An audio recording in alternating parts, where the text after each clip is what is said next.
Ya, hari terakhir di minggu kedua, lebih tepatnya bulan Februari, dan sepertinya kita masih belum akan beranjak dari volatility ataupun fluktuasi, yang mana tadi malam terjadi kejutan yang cukup menegangkan, yaitu kaitannya dengan harga emas yang tiba-tiba ambruk setelah sebelumnya sempat mengalami kenaikan. Kira-kira ada apa dan bagaimana dampak inflasi nanti malam? Ini di ulasannya. Oke, faktor penggerak market yang pertama datang dari kekhawatiran yang dipicu oleh rontoknya saham teknologi.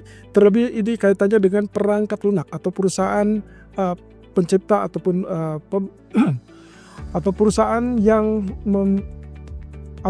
memproduksi software yang membuat pasar kalang kabut.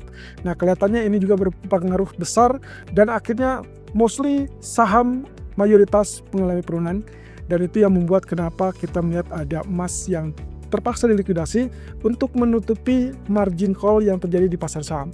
Tapi sebetulnya kalau lihat dari penurunannya harusnya tidak terlalu besar ya, dan harusnya masih bisa diantisipasi. Tapi entah kenapa market kemudian kecenderungannya condong sambil juga mengantisipasi terkait dengan data inflasi yang baru akan dirilis nanti malam sebetulnya. Nah, yang kedua juga kita lihat dari sisi geopolitik, walaupun ini bukan kabar baru, bukan juga kabar yang bagus, terlalu bagus atau bahkan yang bisa dikatakan terlalu gawat ya. Situasinya adalah kita tahu bahwa Amerika masih tetap mengirim armada ataupun kapal induk besar untuk menemani USS Abraham Lincoln yang sudah berada di perairan Arab kurang lebih dari sejak minggu lalu. Nah, pertanyaannya adalah apakah ini akan memicu perang atau tidak? Kita tahu bersama bahwa sampai saat ini tidak ada perang, kemudian juga tidak ada gencatan senjata. Nah, masalahnya adalah kesepakatan nuklir itu belum terwujud. Jadi Trump ingin mencapai kesepakatan nuklir tersebut dan targetnya adalah di bulan depan. Cukup menarik karena kalau begitu berarti dia akan tarik ulur dan pasukan masih tetap disiagakan. Yang jelas ini masih tetap abu-abu, kita belum tahu arah yang akan terjadi, tapi semua masih akan terus waspada di akhir pekan. Jadi pesan saya, jangan terlalu beranjak ataupun agresif di akhir pekan karena kita tidak tahu apa yang akan dilakukan oleh Trump.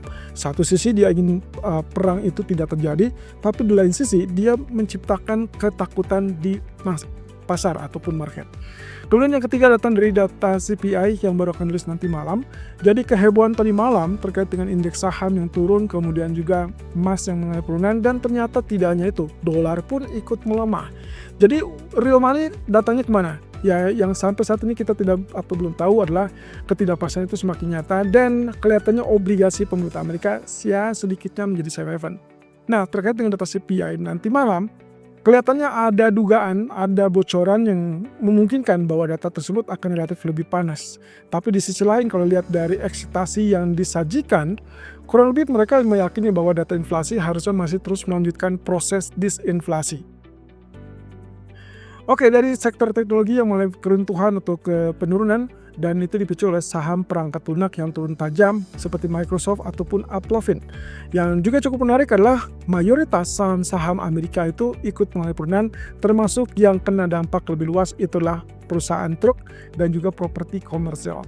Yang jelas dari sini kita melihat ada sisi yang ditekankan bahwa tidak ada segala sesuatu yang terlalu aman untuk saat ini, dan kita mungkin harus memprioritaskan segala sesuatunya terkait dengan fluktuasi ataupun volatility yang mana itu masih tetap dalam hal yang tidak pasti. Nah, kondisi ini memaksa investor melikuidasi paksa komoditi emas. Akhirnya mereka memiliki posisi di emas dilikuidasi dan itu terjadi, kelihatan bahwa harga emasnya mengalami downgrade ataupun penurunan.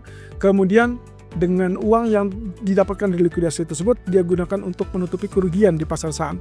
Nah, ini sebetulnya klasik dan kita pernah lihat ini situasinya yang sama beberapa waktu yang lalu. Jadi seharusnya tidak terlalu lama karena kemungkinan potensinya begitu market sudah selesai dengan kepanikan tersebut, mereka akan concern lagi, akan fokus lagi dengan data ekonomi. Dan kalau misalkan data ekonominya sudah mulai muncul dan dapat kepastian, maka market akan segera bergulir kembali. Optimismenya adalah bahwa data inflasi bisa saja ditutup ataupun dirilis dengan angka yang relatif lebih lemah. Tapi kita tunggu saja apakah itu akan terjadi apa tidak. Yang jelas ada kabar bagus dari masalah geopolitik. Ya, saya anggap ini kabar bagus kalau memang tujuan Trump adalah kesepakatan nuklir atau katakanlah mungkin perdamaian. Ini sebetulnya sudah sempat dikatakan atau disampaikan oleh Perdana Menteri Israel setelah mereka bertemu dengan Trump. Dia mengatakan bahwa Trump sepertinya akan mencapai kesepakatan. Walaupun sebelumnya, jauh beberapa hari sebelum pertemuan itu, Perdana Menteri Israel sempat menyampaikan bahwa dia ragu kalau Iran mau untuk melakukan kesepakatan dengan Amerika. Dan kita juga sempat lihat beberapa referensi menunjukkan bahwa Iran curiga dengan apa yang dilakukan oleh Amerika. Apalagi pasukan ataupun ya kapal-kapal tanker pasukan ataupun armada perang itu masih tetap disiaga di perairan Arab. Jadi kita belum tahu tujuan utamanya Trump seperti apa. Apakah ini berarti cara yang pernah dilakukan terhadap Venezuela, mengepung semua wilayah, lalu kemudian dalam hal mungkin saja kalau Irannya lemah, berarti dia bisa menangkap ataupun ya mematikan pemimpin Iran.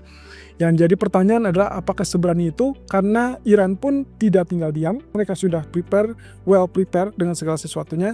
Tapi dengan pernyataan Trump sekali lagi bahwa dia menargetkan untuk diplomasi dan dia tidak mengikat waktu terkait dengan kapan harus selesai, semuanya terserah dia, maka dalam hal ini kita masih lagi-lagi diwadahi abu-abu. Kondisinya adalah tidak ada kepastian kapan itu akan selesai dan tidak ada kepastian apakah ini akan perang atau diplomasi akan berjalan lancar. Yang jelas semuanya masih dalam serba tekanan. Nah, kondisi ini yang membuat market akhirnya ya seperti yang terlihat di harga minyak mentah WTI menunjukkan harga penurunan dari level 64 kembali ke level 62 dolar. Cuman balik lagi kondisinya menjelang akhir pekan karena hampir bisa dibilang tidak pasti, ya mau tidak mau market masih tetap siaga dan itu yang kita lihat pada harga minyak ataupun bahkan emas. Kondisinya walaupun sempat keduanya turun, tapi hampir dipastikan tidak ada perubahan signifikan terkait dengan sentimen apa yang membentuk pola pergerakan market tadi malam, termasuk mungkin sampai akhir pekan ini. Nah, kemungkinan market menunggu inflasi, teman-teman. Katanya inflasinya akan sedikit lebih panas. Tapi ternyata kalau lihat dari kalender ekonomi menunjukkan bahwa perkiraan mengestimasi adanya penurunan dari 2,7 menjadi 2,5 untuk basis tahunan. Kemudian yang mungkin agak sedikit memberikan catatan itu adalah basis bulanan untuk headline inflation. CPI utama diperkirakan akan naik tipis dari 0,2 menjadi 0,3%, sementara untuk core CPI-nya basis bulanan itu akan stay di 0,3%. Apapun itu, mungkin saja akan terjadi kejutan, baik itu kejutan naik ataupun kejutan turun. Yang jelas kalau misalkan saat ini ditanya apa yang diprioritaskan, yang diprioritaskan setelah kekecewaan mereka pada data non-farm payroll kemarin, berarti mereka menginginkan data yang relatif lebih lemah atau lebih dingin. Berarti inflasinya diarahkan dingin, berarti asumsinya 2,5 atau lebih rendah. Nah, tapi yang juga cukup mencolok di sini adalah perbedaan terkait dengan estimasi umum atau konsensus umum dengan perkiraan nowcash yang dirilis oleh Federal Reserve dari Cleveland. Yang ternyata resultnya dari Cleveland Fed menunjukkan bahwa CPI, terutama CPI basis bulanan untuk yang utama, bukan mengalami kenaikan ke 0,3%, justru mereka memperkirakan akan jauh lebih lemah dari perkiraan. Jadi kalau misalkan ini terrealisasi, harusnya kita akan lihat emas kembali rebound di malam hari, begitu pula dengan indeks saham.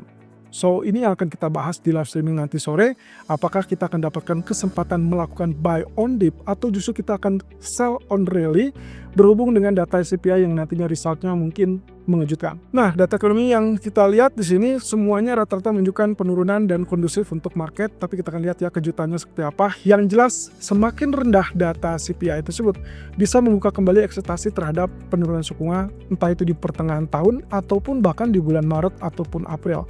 Yang jelas, market sampai saat ini mungkin tidak terlalu berekspektasi untuk bulan Maret. Mungkin mereka masih minimal bisa mengharapkan itu di pertengahan tahun, ya entah itu 1 ataupun 2 kali. So skenario akan seperti ini, simpelnya hanya 4 poin saja. Kalau misalkan ternyata CPI-nya berada di atas ekspektasi, asumsi saya adalah 2,7-2,9%. 2,7 itu adalah angka bulan lalu. Jadi kalau misalkan angkanya berada di 2,7 berarti kan stay hampir sama atau tetap gitu ya. Lalu kemudian lebih tinggi ke 2,9. Kalau data ini yang muncul berarti jelas dolar akan mulai penguatan, mungkin satu sistem ke atas, sehingga akhirnya emas ataupun saham akan kembali turun satu support ke bawah. Tapi kalau misalkan poin yang kedua, ini mengasumsikan bahwa ada kejutan yang jauh lebih tinggi, misalkan asumsinya adalah di atas 2,9%. Jelas kalau misalkan datanya seperti ini, kita akan melihat kemungkinan dolar akan jauh lebih tinggi dan USD Japanese Yen juga mulai kenaikan. Saham turun, lalu kemudian emas juga akan tertekan, mungkin retest area low tadi malam sekitar 4878. Dan skenario ketiga ini adalah bullish untuk emas, bullish untuk saham, yaitu kalau misalkan angkanya di 2,4, 2,5%, atau yang jauh lebih spesifik lagi misalkan terjadi kejutan di bawah 2,3%. Kalau poin 3 atau 4 ini muncul, maka hampir bisa dipastikan kita akan dapat rebound yang sangat fantastis untuk emas ataupun indeks saham, terutama untuk poin yang keempat. So, kira-kira akan seperti apa? Nanti kita akan bahas lagi secara detail area yang mungkin akan menjadi catatan khusus untuk kita nanti malam.